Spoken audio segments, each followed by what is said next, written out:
Hello दोस्तों, कैसे हो आप सब। आशा करता हूँ कि सब अच्छे होंगे। तो चलिए आइए स्टार्ट करते हैं आज का वीडियो। और आज के वीडियो में हम करने वाले हैं संविधान निर्माण के बारे में, जानने वाले हैं कि संविधान का निर्माण किस प्रकार से हुआ। तो सबसे पहले जानने वाले हैं संविधान सभा की मांग, कि संविधान निर्माण के लिए सबसे पहले सर्वप्रथम संविधान सभा की मांग कौन रखते हैं। तो दोस्तों, भारत में संविधान सभा के गठन का विचार वर्ष 1934 में पहली बार एम.एन. रॉय द्वारा रखा गया और उसके बाद 1935 में भारतीय राष्ट्रीय कांग्रेस ने पहली बार भारत के संविधान के निर्माण के लिए आधिकारिक रूप से संविधान सभा के गठन की मांग रखी। और उसके बाद दोस्तों 1938 में भारतीय राष्ट्रीय कांग्रेस की ओर से पंडित जवाहरलाल नेहरू ने घोषणा की। दोस्तों, पंडित जवाहरलाल नेहरू जी घोषणा कर रहे हैं 1938 में भारतीय राष्ट्रीय कांग्रेस की ओर से कि स्वतंत्र भारत के संविधान का निर्माण वयस्क मताधिकार द्वारा चुनी गई संविधान सभा के द्वारा किया जाएगा। तो दोस्तों, नेहरू जी क्या घोषणा कर रहे हैं कि भारत के संविधान का निर्माण वयस्क मताधिकार द्वारा चुनी गई संविधान सभा द्वारा किया जाएगा। तो दोस्तों, ये घोषणा नेहरू जी कब कर रहे हैं? 1938 में कर रहे हैं। और किसकी ओर से कर रहे हैं? भारतीय राष्ट्रीय कांग्रेस की ओर से कर रहे हैं। तो चलिए दोस्तों, बढ़ते हैं आगे की ओर। और नेहरू की इस मांग को ब्रिटिश सरकार द्वारा सैद्धांतिक रूप से 1940 में क्या कर दिया गया दोस्तों? स्वीकार कर लिया गया। और दोस्तों, इसी को क्या है? अगस्त प्रस्ताव के नाम से भी जाना जाता है। किसे? जब ब्रिटिश सरकार द्वारा सैद्धांतिक रूप से संविधान सभा के निर्माण की मांग को क्या कर लिया जाता है? स्वीकार कर लिया जाता है। तो उसे ही अगस्त प्रस्ताव के नाम से भी जाना जाता है। और सन 1942 में क्रिप्स मिशन संविधान के निर्माण के एक प्रस्ताव या प्रारूप के साथ भारत आया। और दोस्तों, क्रिप्स प्रस्ताव को मुस्लिम लीग द्वारा क्या कर लिया गया? अस्वीकार कर दिया गया। क्या कहकर? कि हमें अलग देश बनाना है। तो ये कहकर क्या है? मुस्लिम लीग द्वारा क्या कर दिया गया? क्रिप्स मिशन को अस्वीकार कर लिया गया मुस्लिम लीग के द्वारा। तो चलिए दोस्तों, बढ़ते हैं आगे की ओर। और ब्रिटिश सरकार द्वारा भारत में एक कैबिनेट मिशन को 1946 में भेजा गया। तो ब्रिटिश सरकार द्वारा भारत में कैबिनेट मिशन को कब भेजा गया? 1946 में भेजा गया। तो चलिए दोस्तों, बढ़ते हैं आगे की ओर। और अब हम जानने वाले हैं कैबिनेट मिशन के बारे में। तो कैबिनेट मिशन के कितने सदस्य थे? ये प्रश्न पूछा जा सकता है कि कैबिनेट मिशन योजना के कितने सदस्य थे। तो दोस्तों, कितने सदस्य हैं कैबिनेट मिशन के? 3 सदस्य। और 3 सदस्यों में कौन कौन से हो जाएंगे? लॉर्ड पैथिक लॉरेंस, और अगले हैं सर स्टेफर्ड क्रिप्स, और तीसरे हो जाएंगे दोस्तों कौन? A.B. अलेक्जेंडर। दोस्तों, ये कैबिनेट मिशन योजना के 3 सदस्य हो जाएंगे। और इनमें से सर स्टेफर्ड क्रिप्स क्या हो जाएंगे? कैबिनेट मिशन के अध्यक्ष। तो प्रश्न पूछा जाता है दोस्तों कि कैबिनेट मिशन योजना के अध्यक्ष कौन थे? तो सर स्टेफर्ड क्रिप्स क्या है? कैबिनेट मिशन योजना के अध्यक्ष चुना गया जिन्हें। और बढ़ते हैं आगे की ओर। कैबिनेट मिशन भारत कब पहुंचा? 24 मार्च 1946 को क्या है? कैबिनेट मिशन भारत पहुंचा। और उन्होंने अपनी योजना को कब? 16 मई 1946 को प्रकाशित किया। अगला प्रश्न बनता है कि कैबिनेट मिशन ने अपनी योजना को कब प्रकाशित किया? तो 16 मई 1946 को क्या है? कैबिनेट मिशन अपनी योजना को क्या करती है? प्रकाशित करती है। तो चलिए बढ़ते हैं आगे की ओर। तो दोस्तों, कैबिनेट मिशन योजना 1946 के सुझाव के तहत, कैबिनेट मिशन योजना के 1946 सुझाव के तहत क्या किया जाता है दोस्तों? नवंबर 1946 में भारत के संविधान सभा का गठन किया जाता है। तो दोस्तों, संविधान सभा का गठन किसके तहत किया जाता है? कैबिनेट मिशन योजना के तहत किया जाता है। और कब किया जाता है? नवंबर 1946 में क्या किया जाता है? संविधान सभा का गठन किया जाता है। और संविधान सभा के कुल सदस्यों की संख्या कितनी थी? तो दोस्तों, संविधान सभा के कुल सदस्यों की संख्या थी 389। तो दोस्तों, प्रश्न ये उठता है कि संविधान सभा के सदस्यों की संख्या 389 ही क्यों रखी? 390 क्यों नहीं की गई? तो दोस्तों, प्रत्येक 10 लाख पर एक व्यक्ति को चुना गया। तो उसके हिसाब से कितने सदस्य हो रहे हैं? 389 सदस्य हो रहे हैं। तो दोस्तों, 389 सदस्यों में से ब्रिटिश भारत से कितने सदस्य हैं? 296 सदस्य हो जाएंगे। और देसी रियासतों से दोस्तों कितने? 93 सदस्य हो जाएंगे। और ब्रिटिश भारत के 296 सदस्यों में से 4 सदस्य कहाँ से हो जाएंगे दोस्तों? मुख्य आयुक्त से हो जाएंगे। और 292 सदस्य कहाँ से हो जाएंगे दोस्तों? गवर्नर प्रांतों से हो जाएंगे। तो चलिए बढ़ते हैं आगे की और यहाँ से किस किस प्रकार से प्रश्न पूछे जा सकते हैं। तो पहला प्रश्न पूछा जा सकता है कि संविधान का गठन कब किया गया? भारत के संविधान सभा का गठन कब किया गया? तो नवंबर 1946 को किया गया। और किसके सुझाव के तहत किया गया? तो कैबिनेट मिशन योजना के सुझाव के तहत किया गया। और अगला प्रश्न बन सकता है कि संविधान सभा के कुल सदस्यों की संख्या कितनी है? तो दोस्तों हो जाएंगे 389 हो जाएगी। और 389 में से ब्रिटिश भारत से कितनी सीटें थी? तो हो जाएगी दोस्तों 296। और 296 में से मुख्य आयुक्त से कितनी सीटें थी? 4। और गवर्नर प्रांत से कितनी सीटें हैं? 292। और देसी रियासतों से कितनी सीटें हैं? 93 सीटें। तो चलिए दोस्तों बढ़ते हैं आगे की ओर। आगे जानने वाले हैं दोस्तों कि संविधान सभा के लिए चुनाव। अगला प्रश्न बन सकता है कि दोस्तों संविधान सभा के लिए कब चुनाव किया गया? तो कब चुनाव हुए? जुलाई अगस्त 1946 में। तो दोस्तों संविधान सभा के लिए कब चुनाव हुए? जुलाई अगस्त 1946 में चुनाव हुए। और वो चुनाव दोस्तों कहाँ पे हुआ? किसके लिए किए गए? ब्रिटिश भारत, जो ब्रिटिश भारत को आवंटित की गई 296 सीटें हैं उन पर चुनाव किए गए। तो दोस्तों उनमें से 296 सीटों में से भारतीय राष्ट्रीय कांग्रेस को कितनी सीटें प्राप्त होती है? भारतीय राष्ट्रीय कांग्रेस कितने सीटों पर विजय करती है? तो 208 सीटों पर भारतीय राष्ट्रीय कांग्रेस विजय प्राप्त करती है। और 73 सीटों पर क्या है? मुस्लिम लीग विजय करती है। और 15 सीटों पर निर्दलीय कहें या छोटे व स्वतंत्र समूह कितने सीटों पर? 15 सीटों पर विजय प्राप्त करते हैं। तो दोस्तों यहाँ से भी एक प्रश्न पूछा जा सकता है कि जुलाई अगस्त चुनाव कब किसके लिए? संविधान सभा के लिए जब जुलाई अगस्त में चुनाव हुए तो उनमें से भारतीय राष्ट्रीय कांग्रेस को कितने सीटें प्राप्त हुई? तो कितनी हुई? 208। और मुस्लिम लीग को कितनी सीटें प्राप्त हुई? 73 सीटें। और स्वतंत्र एवं छोटे समूह के लिए कितने सीटें प्राप्त हुई? 15 सीटें प्राप्त हुई। तो चलिए दोस्तों बढ़ते हैं आगे की ओर। और आगे दोस्तों हम पढ़ने वाले हैं कि संविधान सभा की कार्यप्रणाली। तो दोस्तों अब हम यहाँ तक तो पढ़ लिया हमने कि संविधान सभा का गठन हो गया और संविधान सभा के कितने सदस्य होने हैं और कहाँ से होने हैं। अब हम पढ़ने वाले हैं कि संविधान सभा की कार्यप्रणाली क्या है। तो दोस्तों स्टार्ट करते हैं 9 दिसंबर 1946 से। 9 दिसंबर 1946 को दोस्तों क्या होती है? संविधान सभा की प्रथम बैठक होती है।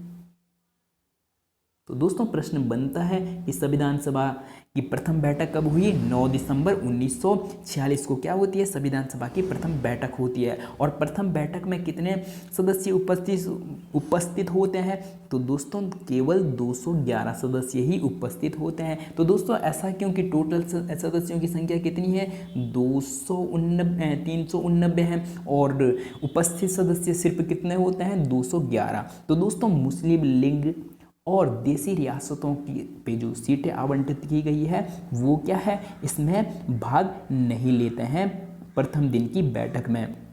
और दोस्तों 9 दिसंबर 1946 को ही डॉक्टर सच्चिदानंद सिन्हा को सभा के अस्थायी अध्यक्ष, तो दोस्तों एक होते हैं स्थायी अध्यक्ष और एक है अस्थायी। अस्थायी का मतलब होता है ऐसे अध्यक्ष जो क्या है? स्थायी नहीं है। और आगे जानने वाले हैं दोस्तों 11 दिसंबर 1946 के बारे में। तो 11 दिसंबर 1946 को डॉक्टर राजेंद्र प्रसाद को क्या है? संविधान सभा के स्थायी अध्यक्ष। तो दोस्तों एक थे अस्थायी, तो अस्थायी अध्यक्ष कौन हो जाएंगे? डॉक्टर सच्चिदानंद सिन्हा। और एक है स्थायी सदस्य, तो स्थायी सदस्य निर्वाचित किया गया। तो दोस्तों स्थायी सदस्य किसको निर्वाचित किया गया? डॉक्टर राजेंद्र प्रसाद को 11 दिसंबर 1946 में क्या किया गया? संविधान सभा के द्वारा स्थायी अध्यक्ष निर्वाचित किया गया। और जिस प्रकार से दोस्तों डॉक्टर राजेंद्र प्रसाद को क्या है 11 दिसंबर को अध्यक्ष निर्वाचित किया गया, उसी प्रकार से डॉक्टर एच.सी. मुखर्जी और बी.टी.सी. कृष्णामाचारी को क्या है संविधान सभा के उपाध्यक्ष निर्वाचित हुए। जिस प्रकार से क्या है डॉक्टर राजेंद्र प्रसाद क्या है संविधान सभा के स्थायी अध्यक्ष और उपाध्यक्ष कितने हो जाएंगे दोस्तों, 2 उपाध्यक्ष हो जाएंगे। एक हो जाएंगे कौन डॉक्टर एच.सी. मुखर्जी और दूसरे हो जाएंगे कौन बी.टी. कृष्णामाचारी क्या हो जाएंगे संविधान सभा के उपाध्यक्ष हो जाएंगे। तो दोस्तों प्रश्न पूछा जाता है कि संविधान सभा के उपाध्यक्ष कितने थे, तो दोस्तों कितने 2। कौन कौन डॉक्टर एच.सी. मुखर्जी और बी.टी.सी. कृष्णामाचारी क्या है संविधान सभा के उपाध्यक्ष हो जाएंगे। तो चलिए दोस्तों बढ़ते हैं आगे की ओर। अब दोस्तों हम जानने वाले हैं 13 दिसंबर के बारे में। तो दोस्तों 13 दिसंबर को क्या हुआ, 13 दिसंबर को पंडित जवाहरलाल नेहरू जी संविधान सभा में उद्देश्य का प्रस्ताव पेश करते हैं। 13 दिसंबर को जवाहरलाल नेहरू जी संविधान सभा में क्या है एक उद्देश्य का पेश करते हैं, और दोस्तों जिसको हम आज क्या है प्रस्तावना के नाम से जानते हैं। उद्देश्य का प्रस्ताव को दोस्तों आज हम किसके प्रस्तावना के नाम से जान रहे हैं।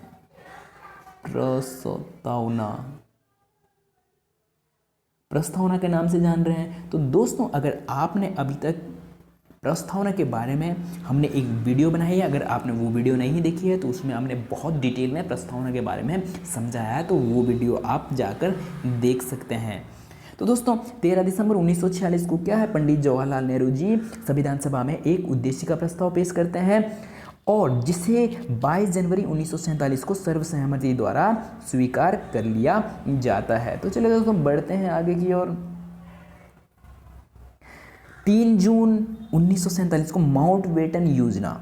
तो दोस्तों माउंटबेटन योजना के तहत क्या एक सीमा आयोग बनाया गया। तो दोस्तों प्रश्न बनता है कि सीमा आयोग कब बनाया गया, तो 3 जून 1947 को बनाया गया, और किस योजना के तहत माउंटबेटन योजना के तहत एक सीमा आयोग बनाया गया, और सीमा आयोग के अध्यक्ष दोस्तों कौन हो जाएंगे रेडक्लिफ हो जाएंगे। तो दोस्तों इसीलिए भारत और पाकिस्तान की बीच सीमा रेखा का नाम क्या है रेडक्लिफ, और रेडक्लिफ किसके नाम पर पड़ा, रेडक्लिफ क्या है दोस्तों सीमा आयोग के अध्यक्ष हैं। तो इसलिए भारत पाकिस्तान के बीच जो सीमा रेखा है उसका नाम क्या है रेडक्लिफ सीमा रेखा, और भारत और बांग्लादेश के बीच भी जो सीमा रेखा है उसका नाम भी क्या है दोस्तों रेडक्लिफ सीमा रेखा है।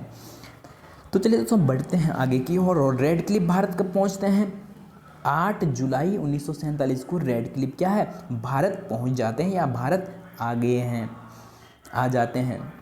तो चलिए दोस्तों बढ़ते हैं आगे की ओर। भारतीय संविधान अधिनियम 1947। तो दोस्तों अब क्या हो जाता है भारतीय स्वतंत्रता अधिनियम 1947 लागू हो जाता है। 15 अगस्त 1947 को क्या है भारतीय स्वतंत्रता अधिनियम लागू हो जाता है। तो दोस्तों यहाँ पे थोड़ा सा मिस्टेक हो गई है PDF टाइप करते हुए, यहाँ पे 1-9 मैंने ज़्यादा ही लिख दिया। तो दोस्तों इस प्रकार की गलतियाँ आप नहीं करेंगे, जिस प्रकार की हमसे हो गई तो गलती के लिए माफ़ी चाहते हैं। तो दोस्तों भारतीय स्वतंत्रता अधिनियम 1947 को क्या है संविधान सभा को 2 अलग अलग कार्य सौंपे गए। जब स्वतंत्रता अधिनियम 1947 लागू हो जाता है तो उसके बाद संविधान सभा को 2 अलग अलग काम सौंपे जाते हैं। पहला कार्य स्वतंत्र भारत के लिए संविधान का निर्माण करना, और दूसरा कार्य देश के लिए आम कानून लागू करना। तो दोस्तों यहाँ पे क्या है संविधान जैसे ही भारत स्वतंत्रता अधिनियम लागू हो जाता है हम स्वतंत्र हो जाते हैं। स्वतंत्र होने के बाद संविधान सभा इससे पहले तो एक ही काम कर रही थी संविधान का निर्माण करना, और जैसे ही हम क्या हो जाते हैं स्वतंत्र हो जाते हैं तो उसके काम देश के लिए आम कानून लागू करना भी क्या है संविधान सभा के लिए दूसरा काम सौंपा गया। तो दोस्तों बढ़ते हैं आगे की ओर। जब संविधान सभा के लिए क्या है मीटिंग हो रही है या सभा हो रही है तो उसकी अध्यक्षता दोस्तों कौन करेंगे, जो संविधान सभा के अध्यक्ष हैं, और संविधान सभा के अध्यक्ष कौन है डॉक्टर राजेंद्र प्रसाद हैं। और जब देश के लिए आम कानून लागू करना है तो उस वक्त दोस्तों सभा की अध्यक्षता कौन करने वाले हैं? जब देश के लिए आम कानून लागू हो रहे हैं तो दोस्तों उस समय करने वाले हैं जीवी मावलंकर। उस समय क्या है, अध्यक्षता करने वाले हैं जब देश के लिए आम कानून लागू कर रहे हैं। दोस्तों बढ़ते हैं आगे की ओर। और संविधान सभा ही क्या है, पहली संसद थी। तो दोस्तों संविधान सभा ने ही क्या है, पहली संसद के रूप में काम करा। और कब तक काम करती है संविधान सभा पहली संसद के रूप में? जब तक कि सरकार ना चुनी जाए। तो बढ़ते हैं आगे की ओर। और अब हम बात कर रहे हैं 26 नवंबर 1950। तो दोस्तों 26 नवंबर 1950 को क्या हो जाता है, हमारा संविधान बनकर तैयार हो जाता है। और जब इस दिन संविधान बनकर तैयार हो जाता है तो इस दिन तक तो क्या है, संविधान सभा दो काम करती रही।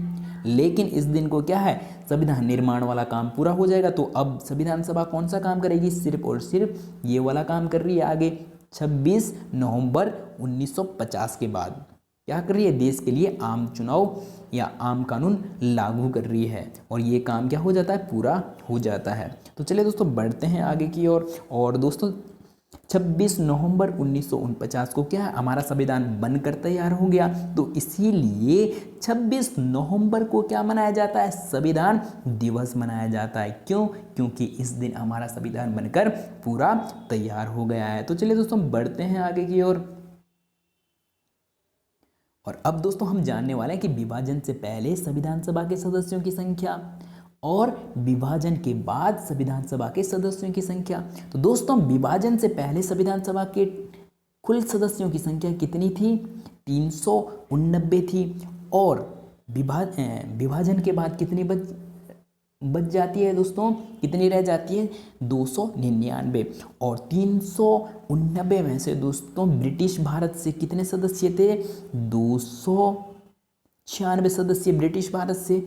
और 93 सदस्य दोस्तों कहाँ से, देसी रियासतों से। और दोस्तों विभाजन के बाद क्या है, 299 सदस्यों में से ब्रिटिश भारत से हो जाएंगे कितने, 229। और देसी रियासतों से दोस्तों कितने सदस्य रह जाएंगे, 70 सदस्य देसी रियासतों से। तो चलिए दोस्तों बढ़ते हैं आगे की ओर।